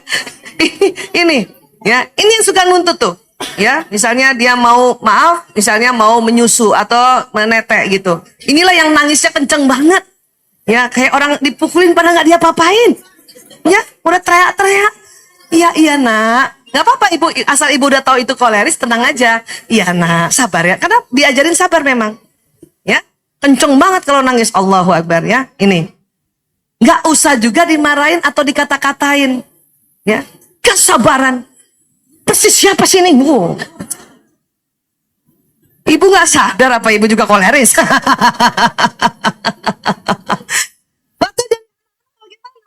Kekuatannya berani dan antusias, kompetitif, aktif dan cepat bergerak juga, dapat dipercaya, dia bertujuan selalu. Makanya kalau disuruh-suruh selalu, untuk apa? Kenapa aku? Ya kan gitu. Ya, apa tujuannya ini? Ya, anak saya yang begini itu yang nomor 2. Setiap gurunya ngajar dia selalu tanya, apa tujuannya belajar ini Bu? Bayangkan. Itu kalau gurunya nggak ngerti, disangka anak saya pembangkang. Mau nggak mau saya ajarin gurunya, makanya gurunya udah bisa sambil senyum. Koleris banget. Ya, kelemahannya apa? Suka berdebat. Memang keras kepala. Ya. Temperamennya sering berubah-ubah ya. Terus mudah marah, suka menantang dan kadang-kadang manipulatif itu. Ya, ini kelemahan. Ini ada memang. Makanya kalau ada anak nih, waktu kecilnya selalu mau ngatur temannya, selalu mau jadi pimpinan, selalu mau jadi ya yang di depan, itu koleris, Bu. Guru-guru harusnya kasih kesempatan itu. Jadikan dia pemimpin, jadikan dia ketua kelas, jadikan dia misalnya yang ngajar di depan. Kalau enggak, dibully temannya. Ya, ini nih, hati-hati ya. Inilah yang tadi saya bilang, watak yang jiwa kepemimpinannya sudah ada sejak dalam rahim. Ibu terasa nggak? Yang mana yang watak sutradara? Selama ini ibu selalu jadi pimpinan aja. Ya ketua lah, koordinator lah paling nggak gitu. Ya. Dan kalau nggak jadi pimpinan rasanya, aduh saya harus pimpinan nih. Ada desakan itu memang. Paham ya Bu? Terus kalau remaja bagaimana? Kekuatannya agresif dan aktif. Jadi pemimpin tuh kan, percaya diri, pemecah masalah, kompeten dalam keadaan darurat dan bertanggung jawab. Orang koleris inilah Bu, yang berani ambil keputusan dalam keadaan darurat. Sejak kecil pun atau sejak remaja. Nauzubillah min dzalik, punten. Seandainya tempat ini tiba-tiba berbahaya, ada terbakar, watak koleris yang diantara ibu-ibu lah yang akan ambil keputusan. Kita lewat sana gitu kata orang koleris. Kita ikut. Sana. Oh, koleris itu nggak malu bilang salah. Betul, nggak malu bilang salah. Mana orang-orang koleris? Coba tadi yang sutradara. Betul Bu, nggak malu kan bilang salah, bahwa aku salah. Ya, nah uniknya yang lain ngikut. Udah ngikut ke sini, salah Bu, iya salah. Orang pragmatis dalam keadaan darurat itu susah ambil keputusan. Ya, lewat mana Bu? Terserah. Panik. Yang melankolis dominan mau ambil keputusan mikir lama. Sini. Udah kena api Bu. Koleris yang langsung sini gitu. Dia yang ngatur. Ya, sejak remaja pun juga begitu. Nah, kelemahannya tentu terlalu ngebos kadang. Karena dia kan pemimpin, ya. Bahkan orang tua diatur, apalagi kalau orang tuanya yang pragmatis. Ya. Kadang itu tadi ST sok tahu, ya. Dan terburu-buru, sering marah, ya. Ini juga bahaya juga, sering menghina nih, menghakimi dan sulit bertobat. Ini saya kasih tahu aja nih Bu, ini bukan kata saya, riset membuktikan, ya. Makanya hati-hati orang koleris. Orang koleris lah ini yang sering dapat ujian tinggi sekali atau berat. Makanya sebelum dapat ujian berat, ya, ibu rajin bertobat. Ya. Makanya kalau dia ini, nah anak saya nih yang kedua nih, namanya Mas Priyo, ya sekarang lagi jadi dokter umroh, ya bawa 370 jamaah, Allahu Akbar. Ya, ini Priyo kecil tuh, aduh kelihatan kan mukanya kan, nah walaupun udah kayak gitu kurus ya, tapi dia, nah tips untuk anak yang ya koleris, orang tua yang anaknya koleris, ya ajari bersabar. Priyo dikit-dikit, ibu aku mau sekarang, sabar ya nak, selalu saya ajarin untuk lihat jam. Ya, 10 menit. Dan kalau emang 10 menit, bilang 10 menit. Kalau emang 15, lebih baik ibu dibentak di awal daripada dia menuntut di akhir. 15 menit, lama-lama Bu, 15 menit ya nak, karena ini masakannya, dijelasin aja. Daripada ibu bilang 5 menit, padahal setengah jam. Wow, habis ibu di akhir ibu. Ya, ini anak ini kan bukan anak yang, ya apalagi anak sekarang, ibu harus ajarkan, kalau emang setengah jam, bilang setengah jam, gitu. Ya, kemudian, ajari untuk tidak memaksakan kehendak. Ya, itu berkali-kali. Dia selalu mau cepat. Ya. Kemudian lagi, ajari cara mengendalikan diri agar tidak cepat-cepat dalam belajar. Priyo anak saya, juga mungkin yang koleris anak-anak ibu, ya. Setiap ada pekerjaan rumah atau tugas, dia selesaikan di sekolah hari itu juga. Dia nggak mau tunda, nggak mau di rumah. Cuman karena cepat-cepat, tulisannya nggak bisa dibaca. Sampai gurunya itu bilang, Prio, Bapak tahu kamu mau jadi dokter, tapi sekarang janganlah tulisan dokter. Dia bilang gitu. Dia sudah dokter sekarang juga. Ya, bahkan waktu dikasih tahu, apa dia bilang? Pak, besok-besok tuh nggak ada orang nulis, semua diketik. Dia bilang gitu. Karena anak koleris berani ngomong kan? Nggak mungkin jaler ngomong begitu, pasti ya Pak gitu. Ya, nah ini anak-anak koleris. Ya, beri apresiasi langsung atas apa yang dikerjakan, atas prestasinya. Ya, atas prestasinya.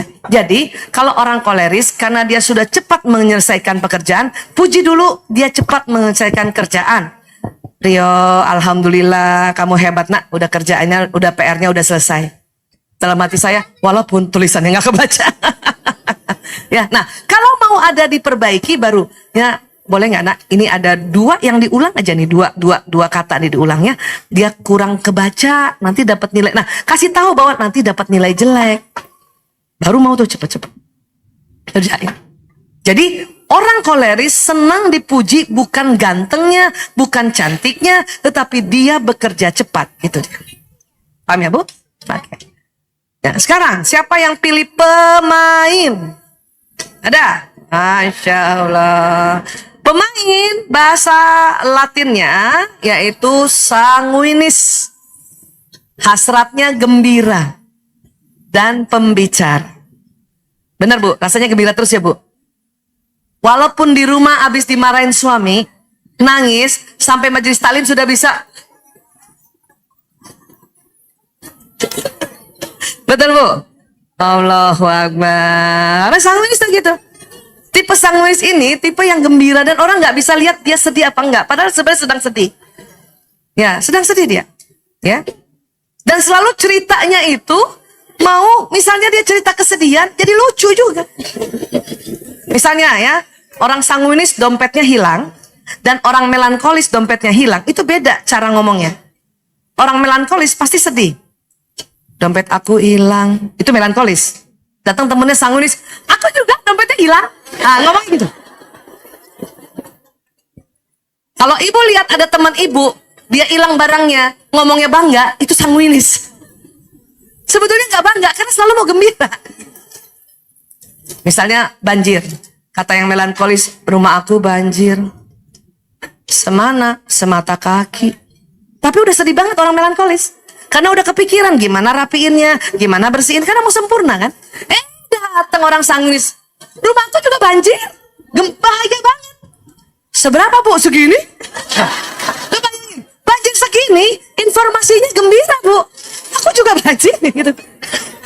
Ibu pernah nggak lihat misalnya ada berita banjir, ya, yang Pak Lurahnya di wawancara di belakang dia begini-begini? Nah itu sanguinis pasti.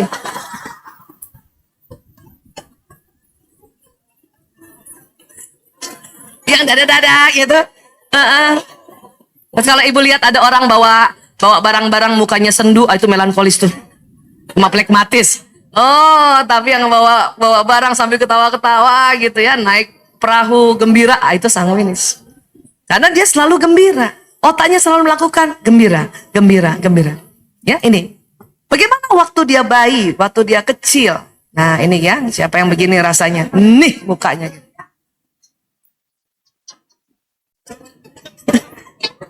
Ada ibu sanguinis gitu ya ibu. Sanguinis ini anak yang selalu mau ikut orang, ya. Diginiin senang, ya iya ini dia, ketawa aja dia terus itu, ya. Bayinya waktu bayi bermata besar dan cemerlang, ya, senang berceloteh, karena ngomong kan, pembicara kan, selalu ingin tahu, ya, ingin ditemani, ya, bicara dan mudah diajak. Nah, kelemahannya apa? Anak sanguinis sering jerit-jerit minta digendong karena mau main. Kalau tadi koleris, jerit-jeritnya karena mau ngatur. Paham ya Bu? Nah, kemudian apa? Maaf, suka pamer. Kalau anak-anak kecil, mata geritnya mana? Jangan semua. Itu Pak sanguinis tuh. Sanguinis itu. Tapi kalau ada anak kecil, ayo mata geritnya mana? Itu melankolis.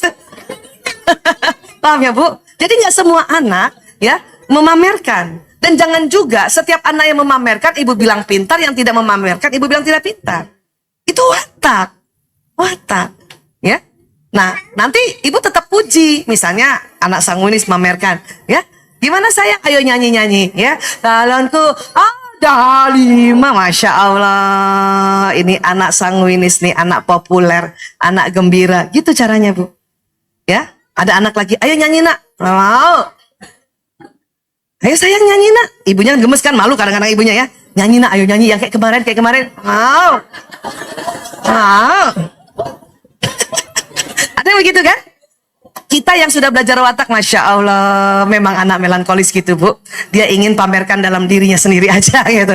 Jadi kita ngerti dan tidak menghakimi mereka gitu. Kasihan orang tuanya, ya. Bahkan ibunya suka sumpah-sumpah, kemarin. Ya iya, sama nama ibunya doa. Karena anak melankolis senang pamer hanya dengan orang yang dia sudah kenal. Itu melankolis. Paham ya? Ya. Kemudian waktu anak-anak bagaimana kekuatannya? Berani dan periang, polos dan spontan.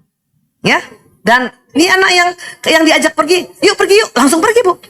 Ini nih, tipe ini nih. Ya, nggak usah mikir-mikir, nggak usah yang lama-lama dia. Antusias, suka senang-senang, terus ngomong aja. Ibu terasa nggak dari yang pilih pemain? Ini tadi kalau lenong, ya, ibu luar biasa nih, penonton yang dibayar itu loh.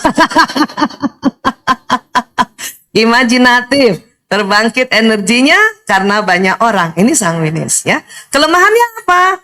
Tidak teratur memang tipe sanguinis, karena selalu mau spontan, mau cepat, ya. Makanya sering berantakan barang-barangnya. Ya, kalau udah besar begini mulai agak rapi karena belajar. Ya, kadang dia lihat ya nggak enak sama temennya atau dimarahin sama suaminya. Karena biasanya ibu yang watak seperti ini, suaminya yang melankolis, yang lebih rapi, ya nggak Bu? Rasa gitu Bu? Suami ibu yang ngatur koper, lebih rapi dibanding ibu. Nggak apa-apa juga, saya udah tahu watak ya. Nah, ini sanguinis cepat bosen, apalagi waktu anak-anak, ya. Mudah dialihkan perhatiannya, ya, selalu mau dipuji dan pelupa karena buru-buru, ya. Terus sering mengarang bebas, ya. Karena memang anak ini senang ngomong dan senang menghibur orang. Jadi kadang-kadang cerita yang sedih tadi itu sangat dibesar-besarkan atau diceritakan dengan lucu. Ada nggak ibu, teman ibu atau tadi yang pilih pemain kalau cerita memberitahu kepada teman-teman itu agak lebay? Tahu nggak? Itu bakso samping majelis DT, ya Allah. Itu ngomongnya gitu. Ngomongnya kayak gitu. Itu baksonya enak. Kalau ngomong kayak gitu. Itu uratnya ya Allah. Terus ditanya sama temannya, emang udah nyobain? Katanya tuh kan itu ibu tuh. Katanya jadi teman cerita, dia cerita malah lebih seru. Itu sanguinis, paham ya Bu? Itu yang disebut mengarang bebas. Waktu remaja, kekuatannya remaja sampai dewasa ya, senang tempat rame, dan kalau ada dia rame. Makanya kalau nggak ada lo nggak rame, itu sanguinis tuh, ya. Menyenangkan orang lain, semangat dan berani, populer. Ibu terasa nggak tadi pilih pemain, ya? Ibu di mana aja cepet terkenal Bu. Emang tuh kalau ibu bilang emang, Allah, terus ini lagi bangga. Menjadi pusat pesta. Memang itu ibu pernah ya, yang mana yang sanguinis ya, ibu merasa sanguinis. Ada satu tempat tiba-tiba misalnya ibu masuk ke mall, itu toko kosong, ibu masuk nggak berapa lama banyak orang yang masuk. Ya, restoran kosong, ibu masuk nggak berapa lama banyak yang masuk. Karena memang sanguinis dia punya magnet energi yang luar biasa. Bisa jadi orang masuk karena dia dengar kita ribut ngomong. Ya kan? Jadi kan dia pikir, oh enak nih tempat restoran ya, nah, gitu. Gitu. Karena dia pembicara. Ya ini marketing habis ini ya. Kelemahannya, punten, gila perhatian dan pujian memang. Kalau punya anak sanguinis, pujilah Bu, please. Supaya dia akan nurut sama ibu, demi Allah. Ya, manipulatifnya tadi, karena ceritanya dia belum pernah makan bakso, dia bilang enak. Itu namanya manipulatif. Ya. Terus apalagi kreatif cari alasan. Ya, terus memang senang diajak. inilah tipe yang dikit-dikit ya ke Bandung yuk, yuk, yuk, yuk, yuk, yuk, yuk, yuk. Besoknya nelfon, gak bisa gue. Udah terlanjur janji, ya Allah semua orang dijanji. Nah ini tipe ini.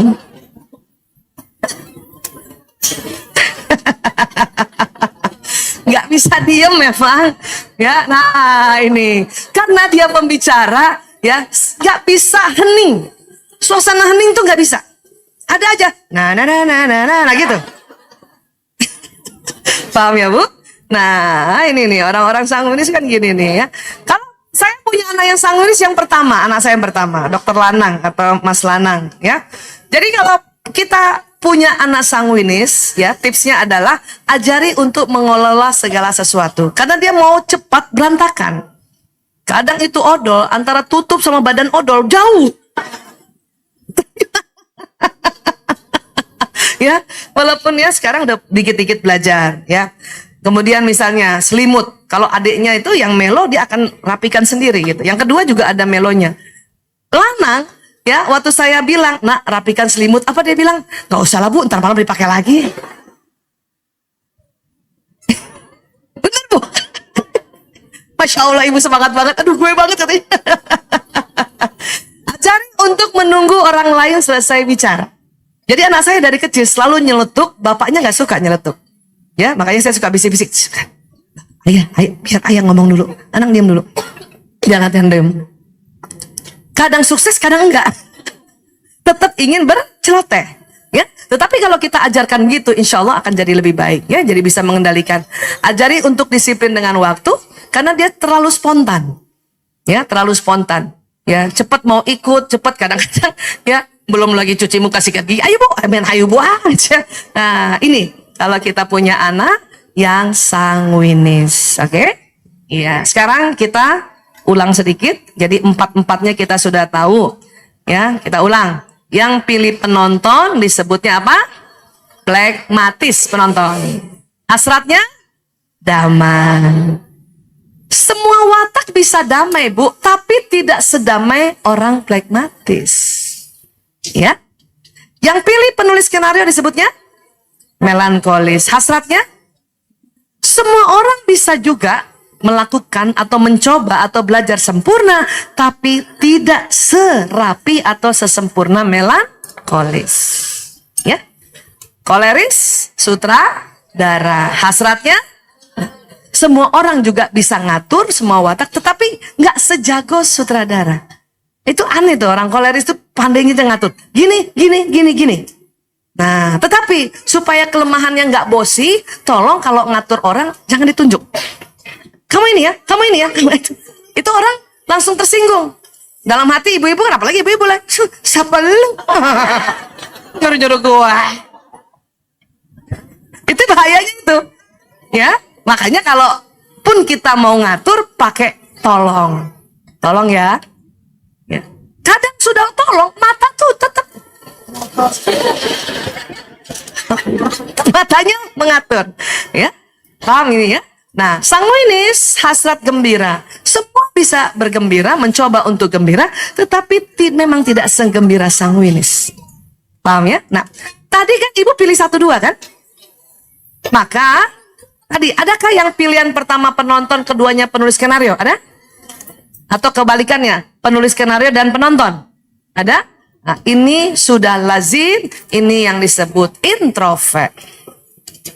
Adakah yang pilih pertamanya pilih sutradara dan keduanya pilih pemain, atau kebalikannya pemain sutradara? Ada begitu? Oke, ini lazim juga, ini yang disebut ekstrovert.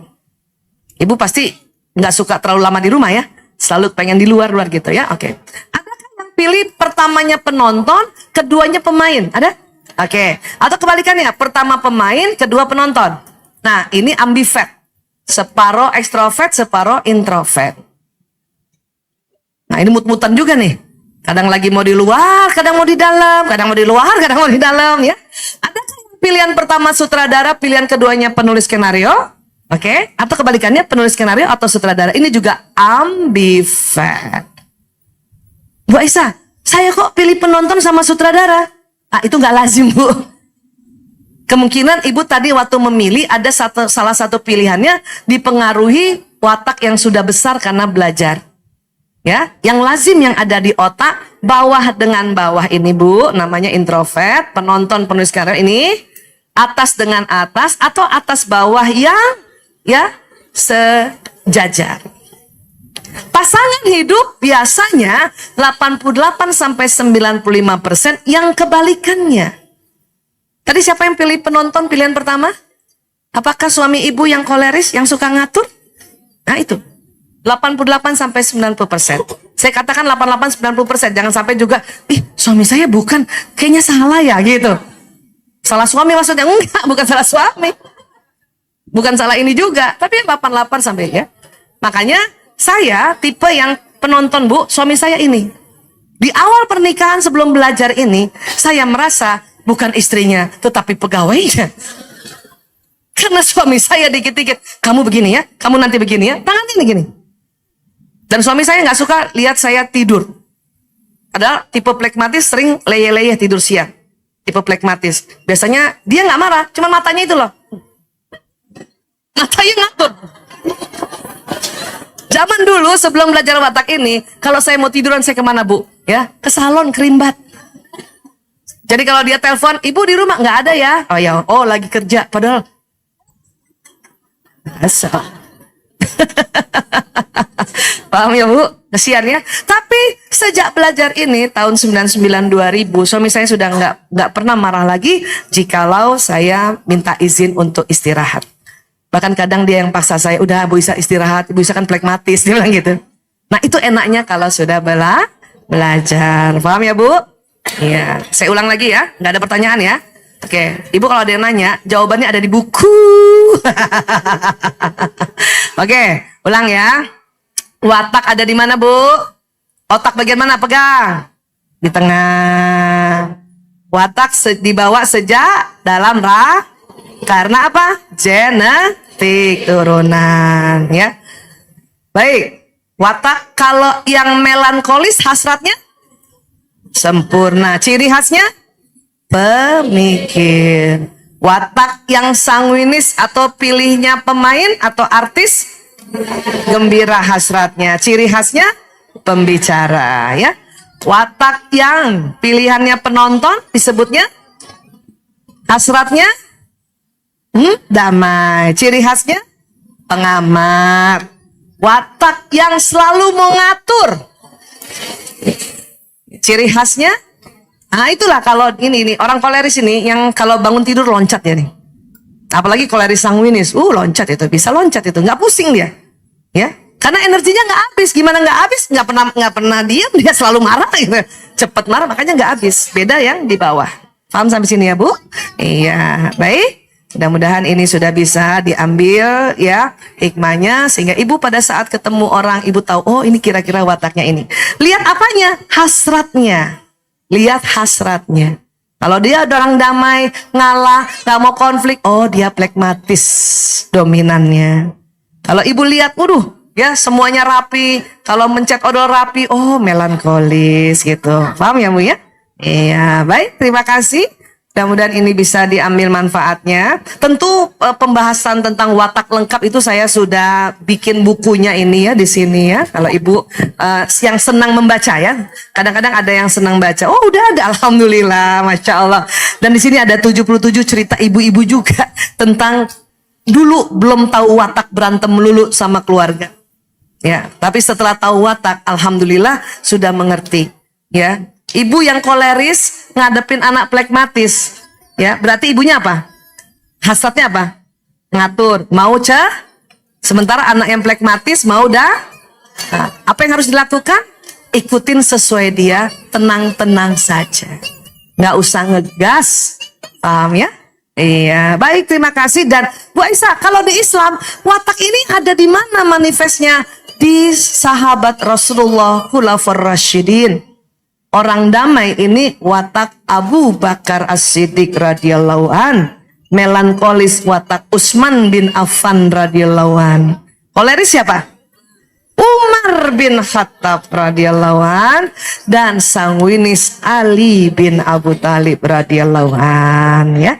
Nah, setiap orang wataknya kombinasi, tetapi tetap harus belajar uswatul hasanahnya adalah Rasulullah. Jadi kalau dilihat otak tuh begini kirang ini Bu nih ya, terakhir nih ya. Jadi ya, otak Ibu yang di sini nih, yang di belakang itu bisa apakah tipe Utsman, tipe Ali, tipe Abu Bakar atau tipe Umar, tetapi di depan otak Ibu harus isinya tentang bagaimana Rasulullah SAW bersikap, ya, berkata, ya. Itulah makanya kita perlu belajar, ya. Tetapi Umar tetap Umar, Utsman tetap Utsman, Ali tetap Ali, Abu Bakar tetap Abu Bakar. Hanya betul-betul mereka mencoba untuk bagaimana uswatun hasanah kita Rasulullah SAW bertindak, itu yang diikuti, ya. Makanya contohnya Umar waktu mau cium Hajar Aswad dimarahin tuh ya, batu hitam ya. Batu, kalau bukan Rasulullah yang cium saya nggak mau cium. Nah, tetap Umar kan ya. Ya, tapi karena Rasulullah mencium dia ikut. Nah, itulah maksud kita belajar watak. Oke? Baik, terima kasih sahabat-sahabatku sayang, terima kasih akhwat fillaku. Mudah-mudahan ini ada manfaatnya, amin ya rabbal alamin, ya. Mudah-mudahan Allah terus curahkan hidayah kepada kita, ya. Wabillahi taufik wal hidayah. Assalamualaikum warahmatullahi wabarakatuh. Waalaikumsalam warahmatullahi wabarakatuh. Masya Allah, tabarakallah atas segala ilmunya Bunda Dr. Aisyah, jazakillah khair. Amin, alhamdulillah. Mudah-mudahan informasi yang disampaikan, silakan duduk dulu Ibu, silakan duduk dulu, mohon izin. Iya, mudah-mudahan ilmu yang didapat